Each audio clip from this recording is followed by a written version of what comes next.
Hello everyone. कैसे हैं आप लोग? आई होप सभी लोग अच्छे होंगे, स्वस्थ होंगे, मस्त होंगे। एंड मैं रितु एक बार फिर से आप लोगों का स्वागत करती हूँ आपके अपने यूट्यूब चैनल पे। तो आज हम लोग इस वीडियो में डिस्कस करने वाले हैं दोस्तों, क्लास 6 की एनसीईआरटी और चैप्टर नंबर ज्योग्राफी। जैसा कि हम लोग जो कर रहे थे, है ना, हमने पहले भी डिस्कशन किया हुआ है। उसी के क्रम में आगे बढ़ते हुए पिछले वीडियो में देखा होगा आपने कि हमने क्लास 5 तक हमने सॉरी जो क्लास 6 का चैप्टर 5 तक कर दिया है। तो आज हम लोग का छठवां चैप्टर है। तो छठवां चैप्टर डिस्कस करते हैं और देखते हैं कि क्या क्या चीजें उसमें दी गई हैं, है ना। और उसमें जानते हैं कि इस चैप्टर से कितने क्वेश्चन हमारे बनते हैं और इस चैप्टर को अच्छे से समझ लेते हैं, क्योंकि एनसीईआरटी के थ्रू बहुत सारे क्वेश्चन बनते हैं दोस्तों हमारे कॉम्पिटेटिव एग्जाम में। तो चलिए स्टार्ट करते हैं। देखिए, छठवां चैप्टर है एनसीईआरटी क्लास 6 का। छठवां चैप्टर है पृथ्वी के, क्या है, पृथ्वी के प्रमुख स्थल रूप। प्रमुख स्थल रूप क्या होते हैं? स्थल रूप हमने जैसे पिछले चैप्टर में पढ़ा था कि स्थल रूप क्या होते हैं। स्थल मंडल, जलमंडल और वायुमंडल पढ़ा था। तो इसी क्रम में ये छठवां चैप्टर है पृथ्वी के स्थल रूप। तो बच्चों ये क्या हुआ है, दिया गया है कि आपने कुछ स्थल रूपों को देखा होगा। चित्र 1 में देख सकते हैं, ये स्थल रूप है। आप देखेंगे कि पृथ्वी की जो सतह है वो सभी जगह एक समान नहीं है। कहीं कहीं आप देखेंगे कभी समतल है, कहीं क्या है, ऊंचे पहाड़ है, कहीं पर्वत है, कहीं नदियां हैं, कहीं पठार है। इस तरीके से अनगिनत अनगिनत प्रकार के हैं स्थल रूप है ना। तो आपने हर जगह देखा ही होगा। ये स्थल रूप दो प्रक्रियाओं के परिणाम स्वरूप बनते हैं। जो स्थल रूप कैसे बनते हैं इसमें बताया गया है कि स्थल रूप कैसे बनते हैं। आपको जानकर यह आश्चर्य होगा कि मैदान जिस पर आप खड़े हैं, जहाँ आप रहते हैं, आप हो सकता है कि पहाड़ी क्षेत्रों में रह रहे हो या फिर आप मैदानी क्षेत्रों में रह रहे हैं। तो इसमें दिया गया कि देखिए, मैदानी जैसे कि आप मैदान में खड़े हैं, उसमें धीरे धीरे क्या है, गति हो रही है। क्या आप जानते हैं कि ये गति हो रही है? नहीं जानते हैं ना, तो जान लीजिए आपकी पृथ्वी क्या है, गति हो रही है, ठीक है ना। पृथ्वी के अंदर लगातार गति हो रही है। पृथ्वी की जो है लगातार क्या है, गतिशील रहती है पृथ्वी, क्योंकि चारों ओर चक्कर लगाती है और अपने अपने अक्ष पे भी चक्कर लगाती है। इसलिए हमारा क्या होता है, दिन रात होता है ना। और जो प्रथम तथा आंतरिक प्रक्रिया के कारण बहुत स्थानों से पृथ्वी की जो सतह है कहीं पे उठ जाती है तो कहीं पे ढल जाती है। इस तरीके से ये हमारा प्यारी पृथ्वी है। कहीं पे हमारे पर्वत दिखते हैं, बड़े प्यारे प्यारे पर्वत हैं, फिर पठार हैं, झीलें हैं, हमारी बहुत सारी झीलें हैं, नदियां हैं, मैदान है ना। ये देखिए वितरिका, वितरिका आपके सीटेट में पूछा हुआ क्वेश्चन है, ये वितरिका पूछता है ना। ये आप ध्यान रखिएगा वितरिका। तो आगे हम लोग डिस्कस करेंगे कि वितरिका क्या होता है, ओके। और ये देखिए स्थल संधि है, जल संधि है, द्वीप है, पहाड़ी है। तो ये सारी चीजें क्या है, ये हमारे स्थल रूप में स्थल रूप में हम लोग क्या करेंगे, पढ़ेंगे, ओके। इसे अच्छे से देख लीजिए आप लोग। तो बच्चों चलिए आगे देखते हैं। और जो ये तो हमारी पहली प्रक्रिया होगी। दूसरी प्रक्रिया जो बाह्य प्रक्रिया है वो क्या है भाई, वो देख लेते हैं। कि जो बाह्य प्रक्रिया है ना,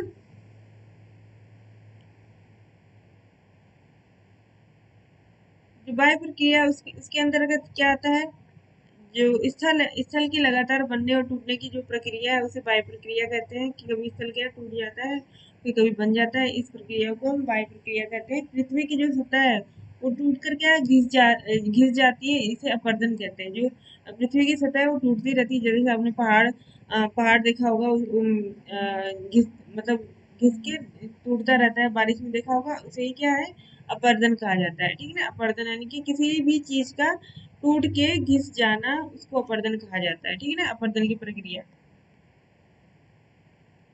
अपरदन की क्रिया के द्वारा क्या हो जाता है कि सतह वो नीचे हो जाती है ना, नीचे जमीन की तरह हो जाती है। और निक्षेपण की प्रक्रिया के द्वारा क्या है, इनका फिर से निर्माण होता है, इनका फिर से निर्माण होता है। ये दो प्रक्रियाएं बहुत ही बहते हुए जल, वायु या बर्फ के द्वारा होती है। ये प्रक्रिया किसके द्वारा होती है बच्चों? ये प्रक्रिया जो होती है वो जल, वायु और बर्फ के द्वारा होती है, ठीक है। जल, वायु और बर्फ के द्वारा होती है। हम विभिन्न स्थल रूपों को उनकी ऊंचाई एवं ढाल के आधार पर पर्वतों, पठारों, मैदानों में क्या करते हैं, डिवाइड करते हैं, अलग अलग भागों में। जो ऊपर जो उठे हुए हैं वो क्या है, पर्वत हैं। और जो थोड़ा सा समतल है और थोड़ा सा ऊपर हुए जो उठे हुए हैं वो पठार है, और बिल्कुल समतल एरिया को मैदान कहा जाता है। तो आओ कुछ करके सीखें। चलो बच्चों कुछ आओ कुछ करके सीखते हैं। तो आपको एक बहुत ज़्यादा मात्रा में क्या है, कागज़ लेना है। कागज़ को मेज पर रख दीजिए और फैन मत चलाइएगा, क्योंकि फैन चलाएंगे तो आपका कागज़ क्या है, उड़ जाएगा, है ना। तो कागज़ को अपने हाथों से दोनों तरफ से दबाइए, ठीक है। और कागज़ में मोड़ पड़ जाएंगे और वे एक चोटी की तरह ऊपर उठ जाएंगे। इस प्रकार आपने देखा कि ये आपने क्या बना लिया, पर्वत बना लिया। देखिए इस ये जो बालिका है, ये छात्रा है, स्टूडेंट है, इसने बनाया है। इस तरीके से आप बना सकते हैं, है ना।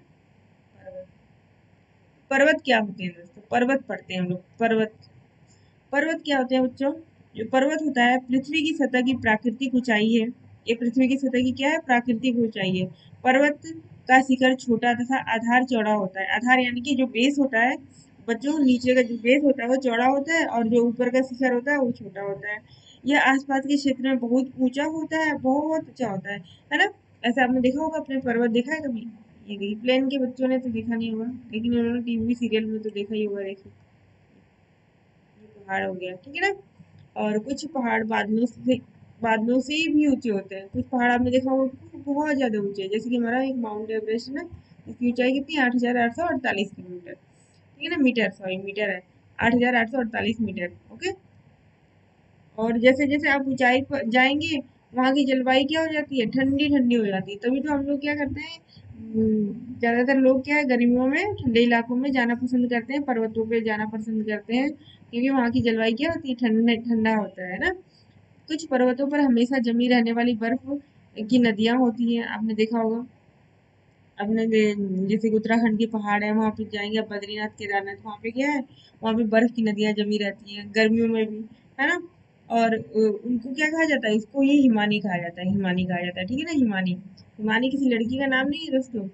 ये क्या है, हिमानी क्या है, ये जो बर्फ की नदियां जो है जमी रहती हैं पर्वतों पर, उसको ही हिमानी कहा जाता है। ओके। कुछ लड़कियों के नाम भी हिमानी रख देते हैं उनकी माता पिता, है ना। बर्फ की तरह एकदम जमी रहती है।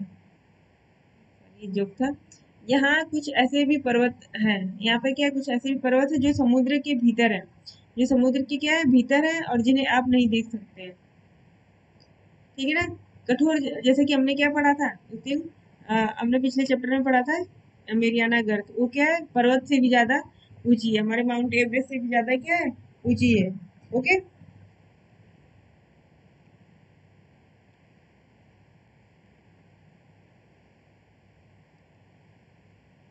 कठोर जलवायु होने के कारण पर्वतीय क्षेत्रों में बहुत कम लोग निवास करते हैं। वहाँ धरातल जो है खड़ी ढाल पर होता है, कृषि योग्य भूमि की कमी होती है, और वहाँ पे क्या है, ऐसे इस तरह सीढ़ी खेत बनाए जाते हैं, देखा होगा आपने पहाड़ों में। पर्वतों जो पर्वत है एक रेखा क्रम में भी व्यवस्थित हो सकते हैं, जिसे श्रृंखला कहा जाता है। देखिए ये वलित पर्वत, ये भूप्रवटी है, ये वलित पर्वत है। ओके, ये चित्र में आप देख सकते हैं अच्छे से। वलित पर्वत क्या है, हिमालय। तो क्वेश्चन ये पूछता है, हिमालय कौन सा पर्वत है, ये वलित पर्वत है। इसको आप नोट डाउन करिए फटाफट से, क्या है, वलित पर्वत। ओके, इसको नोट डाउन करिए कि हिमालय जो है वलित पर्वत में आता है। ओके, ध्यान में आप रखेंगे इसको। श्रृंखला किसे कहते हैं, श्रृंखला जो है पर्वत एक रेखा क्रम में क्या होता है, व्यवस्थित होता है, उसे एक श्रृंखला कहा जाता है, ठीक है ना। इसको ध्यान में रखेंगे। बहुत से पर्वतीय तंत्र हैं जो समानांतर श्रृंखलाओं के क्रम में होते हैं, जो सैकड़ों किलोमीटर में फैले होते हैं। हिमालय, आल्प्स तथा एंडीज क्रमशः क्या है, ये सब क्या है, एशिया, यूरोप और दक्षिण अमेरिका की पर्वतीय श्रृंखलाएं हैं। पर्वतों की ऊंचाई एवं आकार में भिन्नता होती है। हिमालय कहाँ है, आपका एशिया में, और आल्प्स आपका यूरोप में, दक्षिणी अमेरिका में क्या है, एंडीज की पर्वत श्रृंखलाएं हैं। ओके, इसको ध्यान में रखेंगे, ये नोट डाउन करते करते हुए चलिए, क्योंकि ये क्वेश्चन आपका आपके कॉम्पिटेटिव एग्जाम में बनता है, आपके एसएससी में बनता है क्वेश्चन, एमटीएस में जितने भी एग्जाम है, ये पर्वत श्रृंखलाएं दे देगा आपको और आपको बताना है कि ये किस महाद्वीप में है। एशिया में आपका हिमालय हो गया, यूरोप में अल्पस, और एंडीज का है दक्षिणी अमेरिका, ठीक है ना। पर्वत तीन प्रकार के होते हैं, वलित पर्वत, भ्रंशोत्थ पर्वत एंड ज्वालामुखी पर्वत, ठीक है ना। तीन प्रकार के आपके पर्वत होते हैं बच्चों। तो बच्चों जो 3 प्रकार के पर्वत हैं। तो आपका हिमालय किस पर्वत के अंतर्गत आता है? ये आपका हमने अभी पढ़ा था, वलित पर्वत के अंतर्गत आता है। ठीक है ना? ये वलित पर्वत के अंतर्गत क्या आता है? हिमालय पर्वत आता है। ठीक है ना? इसको ध्यान में रखेंगे आप। ये हिमालय तथा आल्पस वलित पर्वत है। ये देखिए, ये इंपॉर्टेंट लाइन है, इसको आप नोट डाउन करिए, वेरी इंपॉर्टेंट है। हिमालय और आल्पस, आल्पस कहाँ है? यूरोप में। ये क्या है? वलित पर्वत है। ओके, इसको ध्यान में रखेंगे आप लोग, नोट डाउन करते हुए चलिए। इनकी सतह है जो उबड़ खाबड़ है, लेकिन शिखर है शंक्वाकार। ये शंख शंख देखा होता है आपने, उसी तरह है इसका शिखर। तो ये वलित पर्वत में आप वलित पर्वत के दो उदाहरण दीजिए, हिमालय और आल्पस पर्वत। ठीक है, वलित पर्वत के दो उदाहरण क्या है? हिमालय और आल्पस पर्वत। ठीक है ना? भारत की अरावली जो श्रृंखला है, ये सबसे पुरानी वलित श्रृंखला है, सबसे पुरानी। तो क्वेश्चन ये भी पूछ लेता है, क्वेश्चन आपका कॉम्पिटेटिव एग्जाम में पूछा जाता है कि भारत की अरावली श्रृंखला है, अरावली यानी कि सबसे पुरानी श्रृंखला है ये। ठीक है ना? क्वेश्चन ये पूछता है कि सबसे पुरानी, भारत की सबसे पुराना पर्वत या पुरानी पर्वत श्रृंखला कौन सी है? अरावली। इसको ध्यान में रखेंगे आप लोग, अंडरलाइन करिए इसको, या तो आप नोट डाउन कर लीजिए। ओके, अपरदन की प्रक्रिया के कारण देखिए कितने सारे क्वेश्चन आपके एनसीईआरटी से, क्लास 6 की एनसीईआरटी में करा रही हूँ आपको, कितने सारे क्वेश्चन यहीं से आपके बन जा रहे हैं, है ना? तो कहीं और आपको जाने की जरूरत नहीं है। जो आपकी पुरानी किताबें हैं आपकी, जो आपने 6th 7th 8th 9th 10th में पढ़ी है, उसी से आपके कॉम्पिटिटिव एग्जाम के क्वेश्चन पूछा जाता है। ठीक है ना? तो आप लोग क्या करेंगे, पहले एनसीईआरटी को अच्छे से पढ़ जाइए, इसी में से आपके बहुत सारे क्वेश्चन बन जाएंगे। ठीक है ना? तो आपको कहीं जाने की जरूरत नहीं है, ना ही आपको जैसे कि कुछ लोग कोचिंग जाते हैं या फिर वहाँ पे आपको अच्छे मतलब नोट्स मिल जाते हैं, बट आपको एनसीईआरटी पढ़ना बहुत जरूरी है, यहीं से ज्यादातर क्वेश्चन बन जाते हैं। देखिए, उत्तरी अमेरिका, अपलेशियन तथा रूस के यूराल पर्वत गोलाकार दिखाई देते हैं, इनकी ऊंचाई कम है। अपरदन के कारण क्या होता है? जो अपरदन अभी बताया था मैंने कि अपरदन होता है जो, उससे क्या होता है? जो घिस पर्वत है, जो उनकी जो मिट्टी है, उनकी जो जिससे वो बने, ठीक है, पत्थर वगैरह सब क्या है? अपरदन के कारण नीचे गिर जाते हैं, और वो क्या होते हैं? वो समतल हो जाते हैं। तो धीरे, जैसे यूराल पर्वत है आपका, प्लेशियन पर्वत है, ये क्या है? गोलाकार दिखाई देते हैं, क्योंकि वो अपरदन के कारण क्या है? घिस गए हैं, और उनकी ऊंचाई क्या है? कम हो गई है। ठीक है ना? ये बहुत पुराने वलित पर्वत है। तो देखिए, इसमें चार यहाँ से क्वेश्चन बन गए। वलित पर्वत के चार उदाहरण हो गए हैं। इसको आप नोट डाउन करते हुए जाइए और इसको इम्पोर्टेंट टिक करिए। देखिए, वलित वलित पर्वत के अपलेशियन पर्वत है, अपलेशियन, और यूराल पर्वत है, आपका हिमालय हो गया, और आल्पस पर्वत हो गया। ये सब क्या है? वलित पर्वत के उदाहरण है। ओके,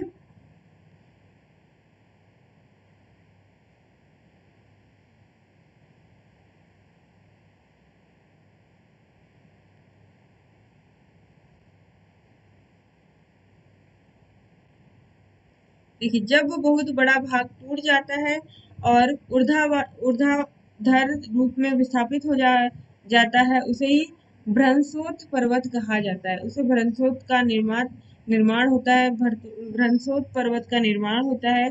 ऊपर उठे हुए खंड को उत्खंड तथा नीचे धसे हुए खंडों को द्रोणिका भ्रंश कहा जाता है। ठीक है, नीचे जो धसते हैं उसको ग्रापीन या द्रोणिका भ्रंश कहा जाता है, और ऊपर ऊपर उठे हुए को उत्खंड या हार्स्ट कहा जाता है।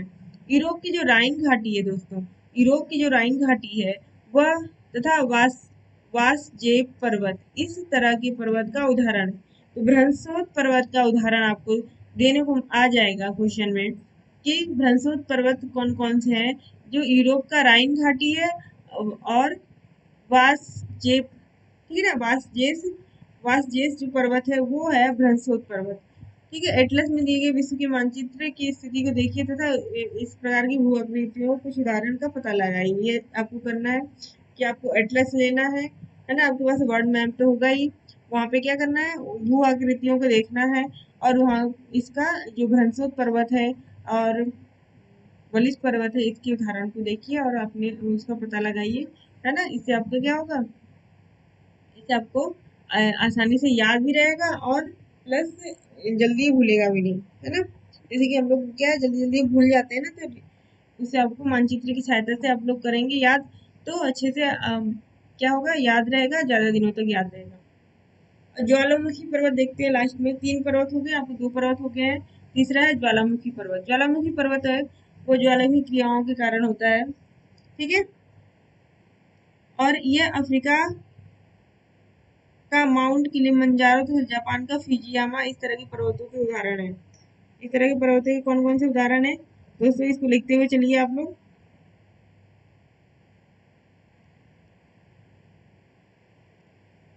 जो ज्वालामुखी पर्वत है, ज्वालामुखी क्रियाओं के कारण होते हैं, ये पहले हम देख लेते हैं। ये द्रोणिका उत्खंड भ्रंश, ये द्रोणिका है, और ये क्या है, उत्खंड भ्रंश है ना। ये भ्रंश पर्वत के क्या है, इसे बनता है। और ज्वालामुखी जो पर्वत है वो क्या है, अफ्रीका का माउंट किलिमंजारो। किलिमंजारो तो सबसे पहले पूछेगा किलिमंजारो कहाँ है, अफ्रीका में है। इससे 2 क्वेश्चन आपके बन गए यहीं पे, है ना। ध्यान में रखिए अच्छे से।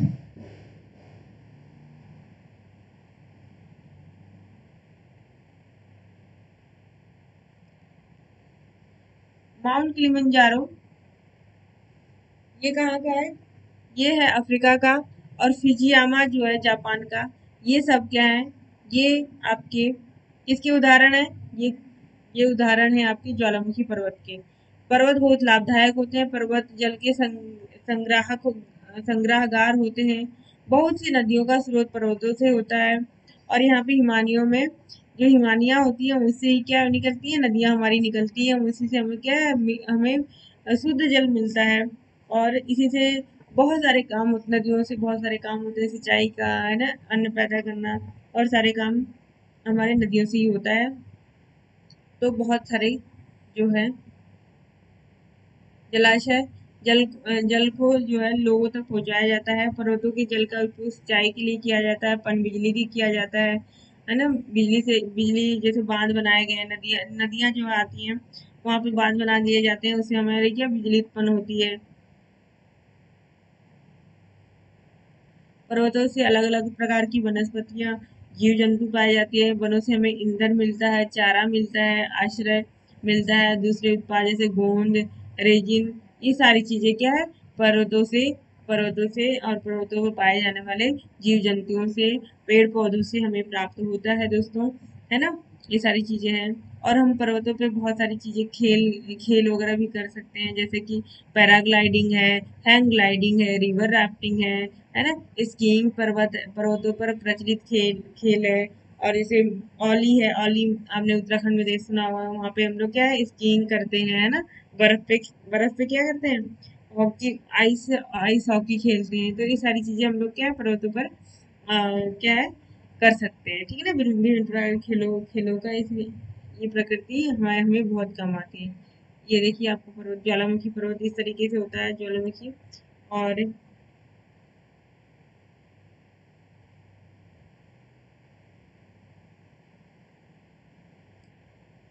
किनारों से निकलती पिघलती चट्टानें लावा कहलाती है। ये जो लावा है देखिए, ये दोस्तों लावा है, ठीक है ना, लावा। ज्वालामुखी राग वाफ ऐसे यहाँ से विस्फोट होता है, और यहाँ से क्या निकलता है हमारा लावा, निकलता है लावा बम। ज्वालामुखी शंकु का निर्माण राख लावा की परतों की जमने के कारण होती है। ये यहाँ पे अत्यधिक मैग्मा बन जाता है, और इसी से क्या होता है, विस्फोट हो जाता है, और इसे ज्वालामुखी। तो जो अभी अभी हमने पढ़ा था, 2 पर्वत बताइए जो ज्वालामुखी पर्वत है, फटाफट बताइए। एक जापान का फ्यूजियामा, और दूसरा क्या है, किलिमंजारो दक्षिण अफ्रीका का। ओके, इसको ध्यान में रखेंगे। अब पढ़ते हैं कि पठार है। पठार क्या होता है भाई, पठार बताइए आप लोग क्या होता है, आप लोगों को पता होगा पठार क्या होता है। पठार जो है उठी उठी हुई और एक सपाट भूमि को कहते हैं, और यह आसपास के क्षेत्रों में अधिक उठा हुआ होता है। इसकी ऊपरी भाग जो है मेज की समान सपाट होता है। ऊपरी भाग क्या होता है, आपने टेबल देखा है, टेबल उसकी तरह सपाट होता है। जो पठार है वह एक से अधिक किनारे होते हैं। पठार के कितने किनारे होते हैं, एक से अधिक किनारे होते हैं। और इसमें जिनके ढाल खड़े होते हैं, जिनकी क्या है, ढाल जो है खड़े होते हैं, है ना। जैसे कि इस तरीके से होते हैं, ये खड़े ढाल होते हैं। देखिए इस खेल का नाम बताइए, ये खेल क्या है? स्कीइंग है। इस खेल का नाम अभी बताया था मैंने आपको, स्कीइंग है, ठीक है। तो आप देखिए पठार, पठार है जो, वो ऊंची उठी हुई और सपाट भूमि वाले होते हैं और आसपास के क्षेत्रों में अधिक उठा हुआ ऊपरी भाग को मेज के समान होता है। ऊपरी भाग जो है मेज के समान होता है, इसे पठार कहा जाता है। और जो पठार के हैं बहुत सारे किनारे होते हैं और पठारों की ऊंचाई जो है कुछ 100 मीटर से लेकर कुछ 1000 मीटर तक भी हो सकती है। जो पठार होते हैं बच्चों, वो पर्वतों की तरह जो नए या पुराने भी हो सकते हैं, ठीक है ना। पर जो भारत में दक्कन का पठार है पुराने पठारों में से एक है, इसको नोट डाउन करिए। दक्कन का पठार है जो पुराने पठारों में से एक है। केन्या, तंजानिया, युगांडा का पूर्वी अफ्रीकी पठार, ये सब क्या है? ऑस्ट्रेलिया का पठार, इस प्रकार के उदाहरण है जो पुराने पठारों में उदाहरण है, ठीक है ना। तिब्बत का पठार, तिब्बत का पठार ये देख रहे हैं आप, ये है तिब्बत का पठार।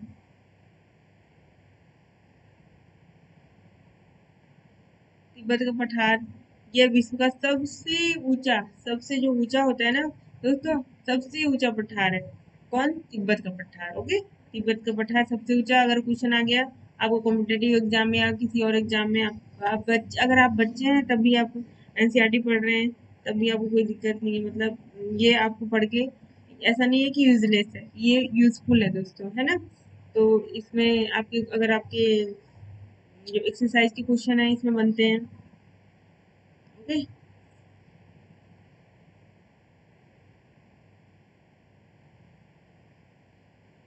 तो तिब्बत का पठार है, तो ये कैसा पठार है? ये सबसे ऊंचा पठार है। ओके,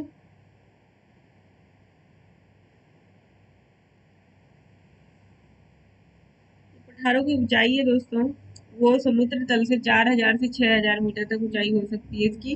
किसकी? पठारों की। खनिज भरपूर मात्रा में होते हैं पठारों में, खनिज भरपूर मात्रा में पाए जाते हैं।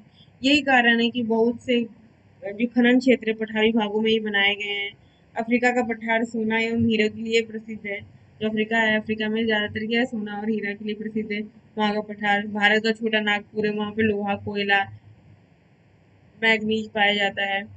और पठारी क्षेत्रों में बहुत से जलप्रपात भी हो सकते हैं क्योंकि यहाँ की जो नदियों की ऊंचाई, जो नदियाँ ऊंचाई से गिरती हैं। ओके?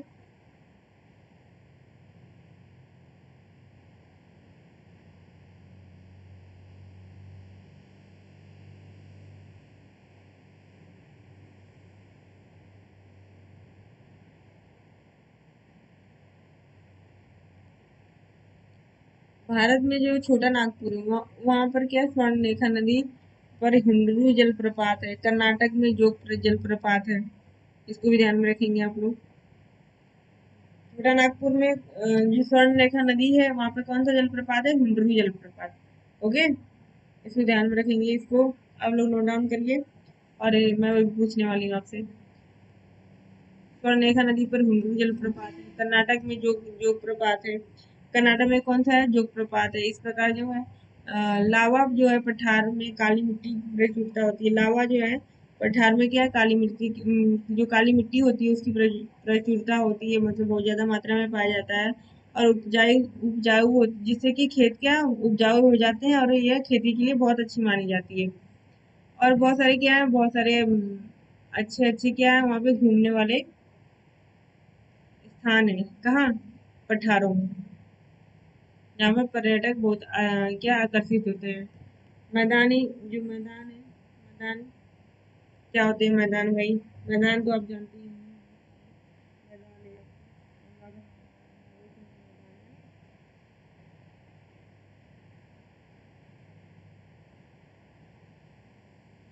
और मैदान जो है समतल भूमि के बहुत बड़े भाग होते हैं। सामान्यतः ये 200 मीटर अधिक ऊंचे नहीं हो सकते, 200 मीटर तक ही ऊंचे हो सकते हैं। उससे ज्यादा क्या है, मैदान ऊंचे नहीं होते हैं। जो मैदान मैदान किसे बनते हैं? नदियों द्वारा लाए गए क्या है?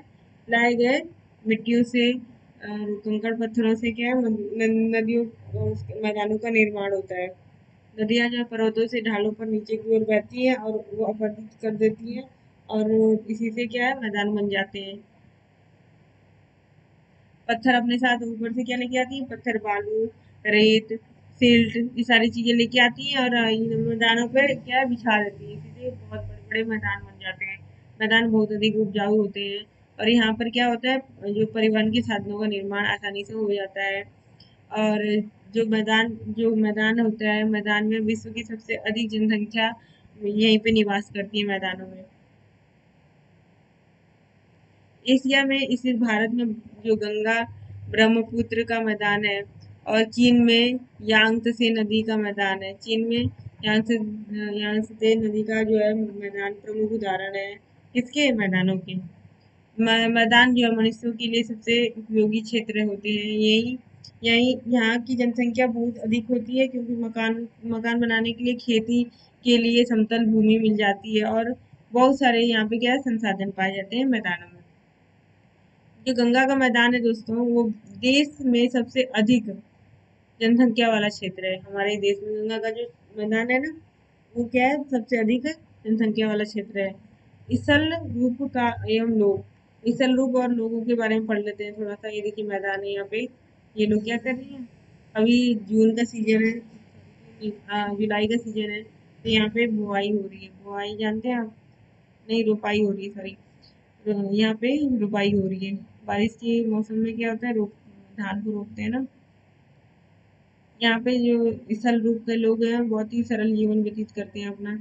यहाँ पे घर बनाना, सड़क बनाना, है ना, सारी चीजें करते हैं। और स्थल रूप में जो है, पहाड़ों में, मैदानी क्षेत्रों में अलग अलग क्या होते हैं, रहन सहन अलग होते हैं, तौर तरीके अलग होते हैं, हर चीज क्या होती है, अलग अलग होती है। प्राकृतिक आपदाएं भी, भूकंप, ज्वालामुखी, तूफान, बाढ़, ये सभी विनाश विनाश के कारण हो सकते हैं। मतलब वहाँ पे अगर हम डिफरेंस बताएं मैदानों और पहाड़ी इलाकों में रहने वाले लोगों का, तो इस तरीके से डिफरेंस हम लोग पता कर सकते हैं। ठीक है ना। देखिए, रस्सी से बना एक अरुणाचल प्रदेश का पुल मिल गया है दोस्तों, ये रस्सी से बना हुआ है। नेक्स्ट देखते हैं कि हम कितने तरीकों से जल एवं स्थल का उपयोग में ला सकते हैं। जल और स्थल को कितने तरीकों से उपयोग में ला सकते हैं, क्या आपको पता है कितने तरीकों से ला सकते हैं? आप इसका पता लगाइए आपके आसपास क्षेत्रों में। आप क्या पाएंगे कि हम स्थल का उपयोग गलत तरीके से करते हैं और उपजाऊ भूमि पर मकानों का निर्माण कर लेते हैं और वहाँ पे कूड़ा करकट फैलाते हैं, जिससे कि भूमि क्या होता है, गंदी हो जाती है, प्रदूषण फैलता है इससे, है ना। और हमारा एक कर्तव्य होता है, हमारा एक ड्यूटी होती है कि इसको हम लोग क्या करें, संरक्षित करें, सुरक्षित करें। स्वच्छ भारत एक मिशन, स्वच्छ भारत के बारे में भी दिया है। स्वच्छ शरीर, जो स्वस्थ शरीर स्वस्थ मस्तिष्क का निवास, स्वस्थ शरीर में स्वस्थ मस्तिष्क का निवास करता है। और स्वस्थ शरीर जो होता है, स्वस्थ पर्यावरण का विशेष रूप से साफ जल होना, वायु, स्वच्छ वातावरण प्राथमिक इसकी आवश्यकताएं हैं, है ना। तो इसमें एक क्वेश्चन बन जाता है कि स्वच्छ भारत मिशन है, वो कब शुरू किया गया था? सितंबर 2014 में शुरू किया गया था आपका स्वच्छ भारत मिशन। देखिए, एक प्रदूषित नदी है, जैसे अब आजकल यमुना और उठे, बहुत ज्यादा प्रदूषित नदी है ना। ये देखिए, ये है क्या, डेजर्ट। डेजर्ट क्या होता है? रेगिस्तान। ये है आपके समुद्री तट, ये भी समुद्री तट है, ये देखिए नौकायन हो रहा है। और ये क्या है, केरल वाला तटीय इलाका है। इस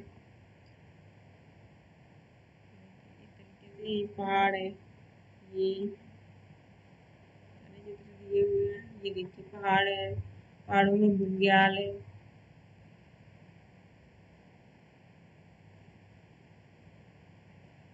प्रमुख स्थल, अब अभ्यास के प्रश्न पत्र कर लेते हैं। अभ्यास के प्रश्न बताएं, प्रमुख स्थल रूप कौन कौन से हैं? कौन कौन से हैं भाई? ये प्रमुख स्थल रूप है, पर्वत, पठार, और कौन सा है?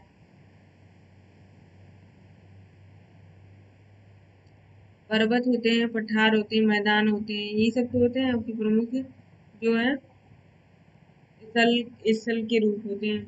पर्वत एवं पठार में क्या अंतर है? पर्वत जो होते हैं वो क्या होते हैं कि अधिक उठे हुए होते हैं, लेकिन जो पठार होते हैं वो थोड़े से समतल टाइप के होते हैं, थोड़े उड़े हुए होते हैं जमीन से। पर्वतों के विभिन्न प्रकार कौन कौन से? आपके तीन बताया था, भ्रंशोत पर्वत, वलित पर्वत और ज्वालामुखी पर्वत। मनुष्यों के लिए पर्वत किस प्रकार उपयोगी है, ये सब तो आप लोग जानते ही हैं। किस प्रकार उपयोगी है, यहाँ से हमें खनिज पदार्थ मिलते हैं, यहाँ से नदियाँ मिलती हैं, नदियों से हमें क्या सिंचाई कार्य होते हैं, और पानी की आवश्यकता पूरी होती है। खनिज जैसे पेड़ पौधे हैं, लकड़ियाँ, ईंधन और सब हमें क्या है, पर्वतों से ही प्राप्त होते हैं। ओके, मैदानों का निर्माण किस प्रकार होता है, जो मैदानों का निर्माण जो है नदियों द्वारा लाई गई जो मृदा है उससे अपरदन के कारण उससे होता है। ठीक है ना, जो बहुत सारी चीजें पेड़ पौधे लेके आती है नदियाँ, और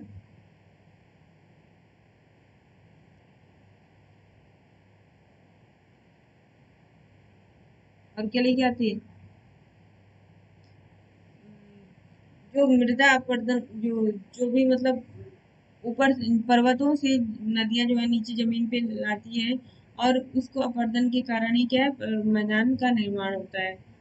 नदियों द्वारा निर्मित सघन जनसंख्या वाले होते हैं। नदियों द्वारा निर्मित मैदान सघन जनसंख्या क्यों होते हैं, क्योंकि भाई यहाँ पे बहुत सारी सुविधाएं मिल जाती हैं लोगों को, और लोग यहीं पे बसना क्या करते हैं, प्रेफर करते हैं, इसलिए यहाँ पे ज्यादा जनसंख्या होती है। पर्वतों में जनसंख्या कम क्यों होती है, क्योंकि वहाँ पे जो है मनुष्य के जीवन जीने लायक सारी सुविधाएं कम उपलब्ध होती हैं। इस वजह से वहाँ पर क्या होता है कि वहाँ पे जनसंख्या कम होती है। ठीक है ना, सारे लोग क्या चाहते हैं कि हमारा जीवन सुखमय हो, और वो ज्यादातर प्लेन की ओर दौड़े चले जाते हैं पहाड़ों को छोड़ के। ठीक है ना, क्योंकि वहाँ पे जो है बच्चों की वहाँ पे मतलब जाने के साधन नहीं है। कहीं कहीं पहाड़ों पे देखा होगा आपने, वहाँ पे गांव है ना, कहीं बिजली नहीं पहुंच रही, डॉक्टर की सुविधा नहीं है, और खाने पीने की सुविधा नहीं है इतना ज्यादा जैसा कि मैदानों में है, तो इस वजह से वहाँ पे जनसंख्या कम होती है। नेक्स्ट क्वेश्चन देखते हैं, पर्वत पठारों से भिन्न होते हैं, कैसे भिन्न होते हैं पर्वत भी पठारों से, आपको पता है पर्वत पठारों से कैसे भिन्न होते हैं,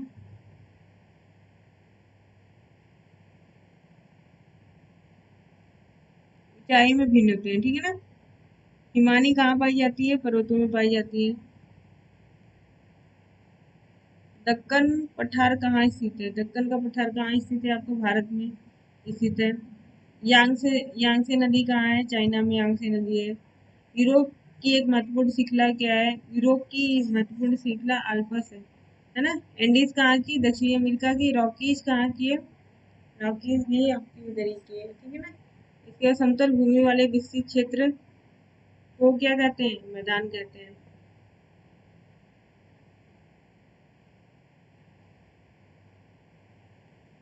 और हिमालय तथा अल्पस क्या है, हिमालय तथा अल्पस हमारा क्या है, वलित पर्वत है।